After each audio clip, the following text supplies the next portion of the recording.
बच्चों, आज हम लोग पढ़ेंगे ओशनिक डिपॉजिट मतलब महासागरीय निक्षेप।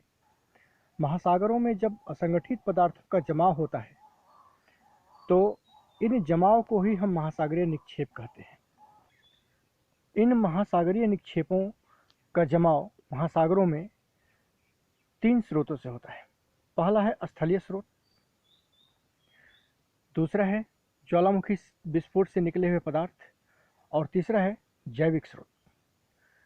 तो स्थलीय स्रोत से निकले हुए पदार्थ जो कि महासागरों में जमा होते हैं, कणों के आकार को अगर हम देखें तो यह 6 प्रकार के होते हैं।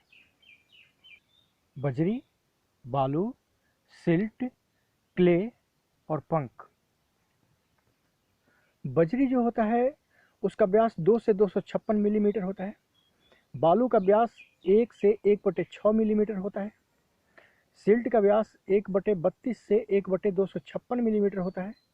क्ले का व्यास 1/512 से 1/8192 मिलीमीटर होता है और पंख का व्यास जो है 1/8192 मिलीमीटर से भी छोटा होता है। इस प्रकार स्पष्ट है कि पंख जो है वो सबसे सूक्ष्म स्थलीय निक्षेप स्थलीय पदार्थ होते हैं जो महासागरों में जमा होते हैं। मर्रे ने पंख को पुनः रंगों के आधार पर 3 भागों में बांटा था। पहला था नीला पंख, दूसरा है लाल पंख और तीसरा है हरा पंख।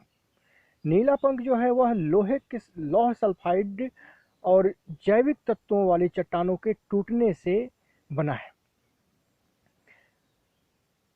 सामान्यतः नीला पंख महासागरों में सबसे विस्तृत क्षेत्रों में पाए जाने वाला पंख है। और मैं बता दूं कि यह क्वेश्चन कई बार ऑब्जेक्टिव क्वेश्चन के रूप में पूछा जा चुका है कि महासागरों में सबसे विस्तृत क्षेत्र में किस प्रकार के पंखों का विस्तार मिलता है या किस प्रकार के पंख का निक्षेप मिलता है। तो ये नीला पंख ही है। लाल पंख जो है यह लोहे के ऑक्साइड के कारण लाल होता है। इसी तरह से हरा पंख जो है यह पोटेशियम सिलिकेट और आयरन सिलिकेट की प्रधानता के कारण हरा होता है। इसे ग्लूकोनाइट भी कहते हैं। अब रहा सवाल कि ज्वालामुखी विस्फोट से किस तरह के पदार्थ प्राप्त होते हैं। तो 2 तरह के ज्वालामुखी विस्फोटों से महासागरों को निक्षेप की प्राप्ति होती है। पहला है स्थलों पर होने वाले ज्वालामुखी निक्षेप और दूसरा है महासागरों में होने वाले ज्वालामुखी निक्षेप। तो ज्वालामुखी पदार्थों से जो महासागरीय निक्षेप प्राप्त होते हैं सामान्यतः यह गहरे भूरे या फिर काले रंग के होते हैं। इसी प्रकार तीसरा निक्षेप है और सबसे महत्वपूर्ण निक्षेप है जैविक निक्षेप, जो महासागरीय जल में जीवों के मरने से महासागर को प्राप्त होते हैं।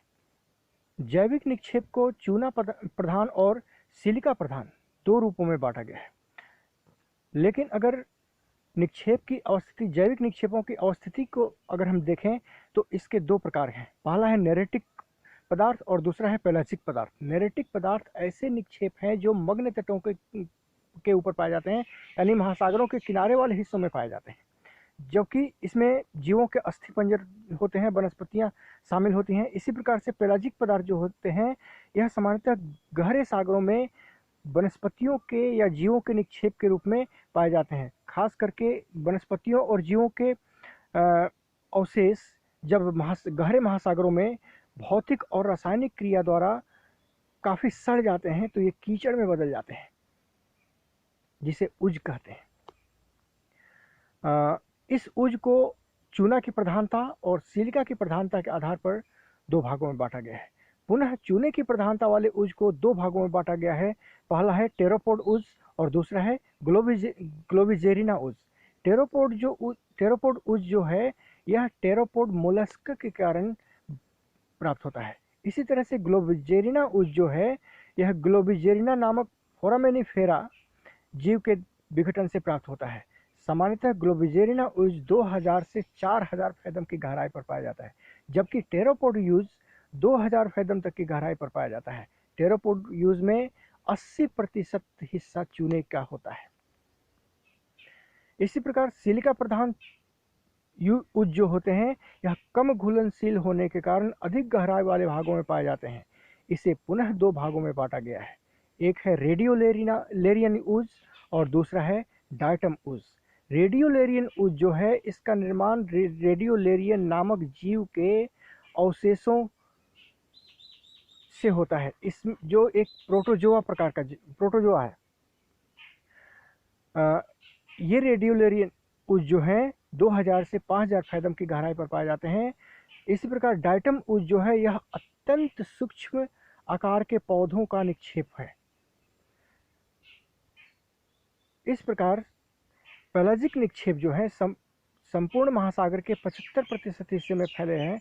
और यहाँ यह भी क्वेश्चन पूछा जाता है कि सब महासागरों में सर्वाधिक निक्षेप किसका होता है, नेरेटिक का होता है कि पेलाजिक का? तो पेलाजिक का होता है, क्योंकि पेलाजिक गहन सागरीय हिस्से हैं और गहन सागरीय नीतल का प्रसार चूंकि समुद्र का सबसे बड़े क्षेत्र में पाया जाता है, इसीलिए यह निक्षेप भी समुद्र के सबसे बड़े निक्षेप के रूप में पाए जाते हैं।